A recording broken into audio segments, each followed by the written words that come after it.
is up everyone, and welcome back to more Editing with Tomo, episode 3.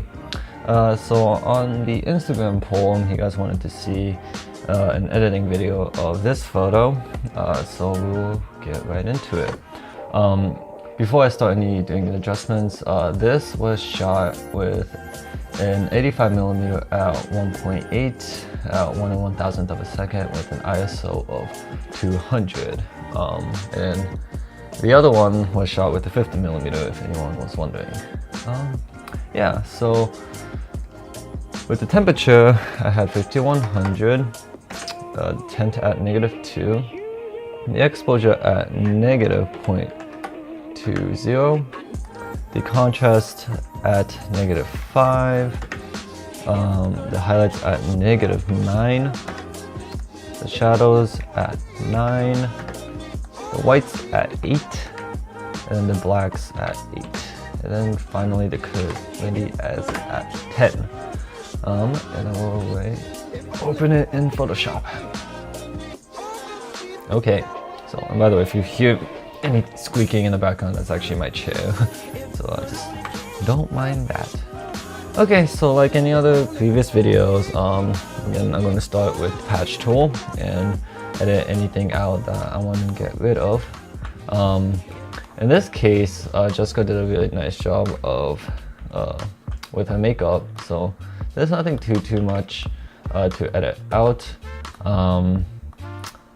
I may actually edit her hair out right here. I don't know if I did in the original, I actually don't remember, but for the sake of this video, I'm gonna edit this out. And then because I edited her hair out, of course we need to get rid of this shadow from her hair. And in order to do that, what I'm going to do is I'm going to make a new layer, and I'm going to get my brush tool. I'm going to set the opacity to 100 and the flow to 3%. And then what I'm going to do is I'm going to hold down Alt, and I am going to slowly brush the shadow out, like so. And what I usually do is when I'm doing this method, I'll zoom out to maybe around here, because it's actually a lot easier for me. Oh, who's calling?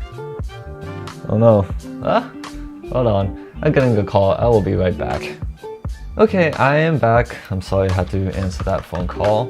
So like I was saying earlier, when I do this method of making a new layer and then brushing out, things in the photo, what I would do is I'll zoom out because it's a lot easier for me to see, what still needs to be brushed in. So in this case, I can still see the shadow from her hair. So I'm going to still continue to brush it out. Okay. Don't go too crazy. Okay. So now a little bit, and I'm just going to even it out just a little bit more. Oops. I'm just going to erase what just happened right there. Okay. Cool. And again, this method also works with getting shadows underneath the eyes. So just real quickly, what I'm going to do is I'm going to Alt. Oh, whoops. That was not on my brush tool. Okay, hold on, Alt, and then just very lightly brush out the shadows underneath her eye. Okay. Cool. I'm actually going to edit this hair out as well. Okay, so I am going to quickly retouch her skin, and then I will see you guys soon.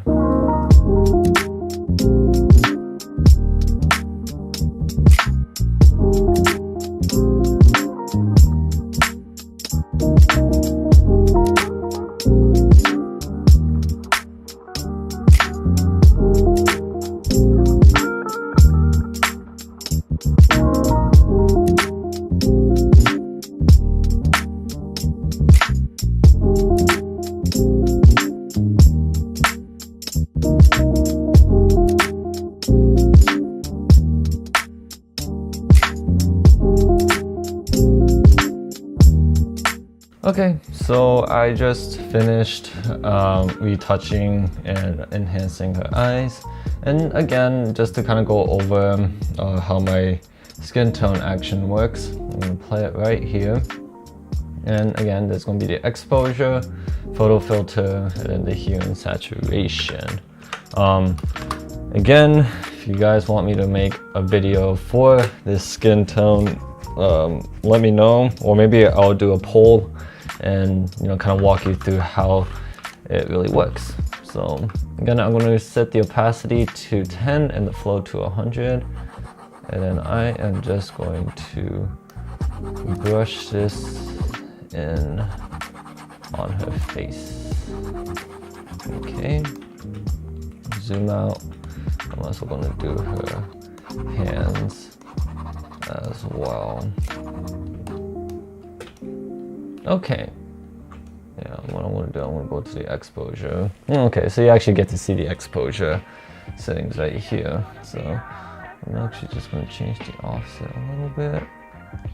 And there you go. Cool. Alrighty. So we're done with the Photoshop portion. I didn't do anything fancy with like the flares or bokeh or anything like that. So I'm going to save this, and next time I will see you guys in Lightroom. So be right back. So now we are in Lightroom, and I'm going to walk you through what kind of adjustments I did for this photo right here. Now before I get started, I did save a preset specifically for the tone curve, because again, when I do tone curves, as you can see for this one, it says 52.2 at 58.6%. It gets really specific, so I won't be able to like exactly pinpoint what I did on the actual edit unless I saved it as a preset. So what I'm going to do is I have the preset set here for the video just for the tone curve. So here what I did was 5.5 at 5.5%, let's see, 25.9 at 26.7%, 49.8 at 52.2%, and then 74.5 at 78.8%, and then finally 93.3 at 96.5%.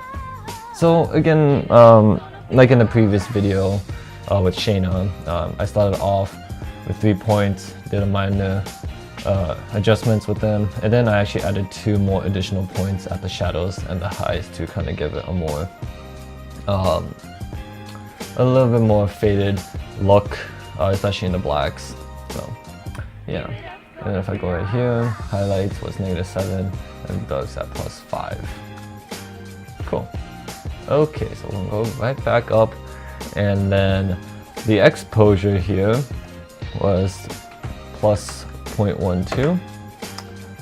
The contrast was 24. The highlights were -7. Shadows was 31. Whites were 24. And the blacks were -5. Okay. Now we're gonna scroll down. The clarity was 2. Vibrance was 10, and saturation was 2. Okay, I'm gonna scroll down. So like I said, we already did the tone curve, so I'm not gonna worry about that. For HSL, hue, saturation, luminance, I did not do anything with it with this photo, so we're gonna skip down and we're gonna go to split toning. Now for the split toning, what I did was I did 37 for the hue, and then the saturation I did 22. Okay. And then I didn't do anything with the sharpening, and the reason why is because this photo, as you can see in the eyes, was already really sharp, that if I added more sharpening to it, it'll look kind of unnatural, it'll look over sharpened, which I didn't want to do. So I did not do any sharpening for this photo specifically. Effects, I didn't do anything with the grain nor the vignetting. I didn't do any de-hazing, and surprisingly, I didn't do anything with the camera calibration. So yeah. Finally, as you can see, this photo looks really warm, and then if you look at the original photo, or the original edit, it was very cool. So what I finally do is I'm gonna go to temperature, set this at -17, and then the tint at -7. And there you go. Yeah, I feel like with any photo, when you edit, personally, I think that, whoops, I just hit my mic. Personally, I feel like there's really two ways to tell a story, whether you want to make a photo warm or a photo cooler, because I feel like they both tell a different story. You know, when it's a cooler, it's kind of, I don't know, like it gives it a very, like kind of like I feel like with this photo, it gives like a more mysterious, kind of like a very placid, calm photo vibe atmosphere. But if I keep it warm, let's just say I do -5, it feels like it was taken in the golden hour. It's a little bit warmer, it's a little bit more lively, a little bit happier. But personally, I'm starting to like more cooler toned photos, and that is why I made this photo specifically cooler.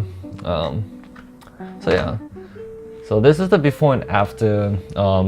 Let's see, where am I at? 11 minutes and 30 seconds. So yeah, this is a relatively short video, definitely a lot shorter than my previous one of like 22 minutes. So that is it. If you have any questions, let me know, DM me on Instagram, and then I hope to see you guys soon in the next video. See ya.